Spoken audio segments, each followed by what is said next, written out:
Lula, que é o Lula, precisou de menos de 1 minuto e meio para dizer o tanto de asneira que ele disse, eu vou precisar de pelo menos 3 para corrigir o que ele falou. Olá, eu sou a Laísa, você está no Passe Adiante. Em entrevista coletiva realizada agora, no mês de abril, fazendo referência às pessoas com deficiência cognitiva, Lula disse o seguinte, que estas seriam pessoas que sofrem de desequilíbrio do juízo, compreendem cerca de 15% da população mundial e que deveriam ser acompanhadas por uma equipe multidisciplinar, incluindo médicos, desde o início de suas vidas escolares para que se evitassem acidentes, estou fazendo aspas, como o que aconteceu no último dia 5 de abril lá em Santa Catarina. Vamos por partes. Segundo a Organização Mundial de Saúde, entre 15% e 20% da população mundial sofre de algum tipo de deficiência, ponto. Eles não especificam que são deficiências cognitivas. E aí, parênteses, deficiências cognitivas não é doença mental, não é transtorno mental, é deficiência cognitiva. Segundo ponto, pessoas com deficiência cognitiva ou qualquer outro tipo de deficiência não são desequilibradas do juízo. Elas têm uma maneira de ser diferente. Elas têm, no caso da deficiência cognitiva, um modo operacional um cadinho diferente do meu e do seu, que não temos deficiência cognitiva. E, por último, mas não menos importante, não é que as pessoas com deficiência não sejam necessariamente acompanhadas por uma equipe multidisciplinar desde o início da sua vida escolar. Uma pessoa que nasce com deficiência geralmente é acompanhada por médicos, terapeutas, familiares, professores, responsáveis, desde o dia em que ela nasce até o dia em que ela morre, inclusive. Tem gente que prende a pessoa na família para sempre. Acontece que o ensino especial, ele se dá no Brasil de uma maneira segregatória e excludente. Então, muitas vezes, essa criança e esse adolescente cresce sem entender como a deficiência dele ou dela funciona, sofrendo uma série de preconceitos que ele ou ela não entende e reagindo a isso das maneiras mais variadas possíveis. Seja sofrendo algum tipo de abuso e violência, seja cometendo algum tipo de abuso ou violência. E aí eu tô dizendo isso para passar pano para as pessoas que cometem abusos e violências, sendo elas pessoas com deficiência cognitiva ou quaisquer outros tipos? Não.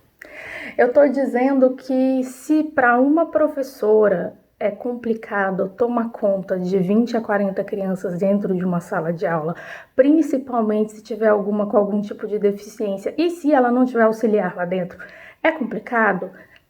Por outro lado, é muito mais fácil para que você, pai, mãe ou responsável dessa criança, adolescente, se atente aos sinais que ela apresenta em casa. Ela se comporta de maneira diferente, não por conta da deficiência, mas por conta de como ela é tratada.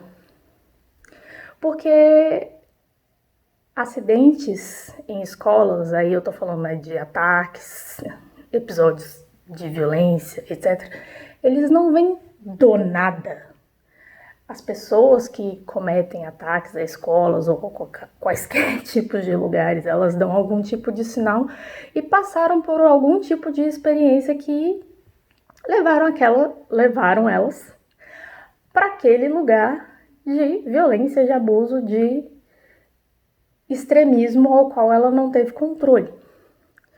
Daí a necessidade de sim, fazer o acompanhamento da saúde mental das pessoas, é uma coisa que o Lula fala na coletiva desde o início, concordo. A saúde mental das crianças, e aí eu vou colocar as com e sem deficiência, precisa ser acompanhada desde o princípio. Só que ela não pode ser uma responsabilidade única, só da escola, só do pai e da mãe, só da rede de apoio mais próxima daquela criança. É uma responsabilidade que precisa ser compartilhada.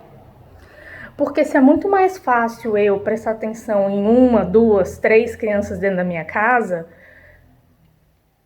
É muito mais fácil que eu, prestando atenção nessas 1, 2, 3 crianças na minha casa, possa conversar com os professores, com a equipe pedagógica, com o médico, com os terapeutas, pipipipopopó, para que em eu percebendo um sinal de alerta, a gente haja antes que alguma coisa aconteça. O que a gente não pode fazer é, primeiro, impedir que as pessoas com e sem deficiência convivam umas com as outras. É por isso, inclusive, que existem ações afirmativas, tipo lei de cotas, tipo atendimento preferencial, tipo isenção de impostos, direito à meia entrada em vários espaços.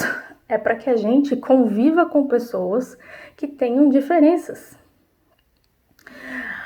A gente não pode também fazer isso de qualquer jeito. Ah, então eu só vou colocar uma rampa, só vou contratar um intérprete de Libras e só vou disponibilizar um cardápio em braille que todos os meus problemas se acabaram. Não acabaram. Porque o preconceito está na nossa cabeça e no nosso modo de agir. Se a gente age com desprezo, desrespeito para com uma pessoa que tem uma deficiência, para com uma pessoa que faz parte de qualquer minoria política simbólica, a gente está fazendo errado. Para essa semana é o que eu tinha para dizer. E você, o que me diz nos comentários?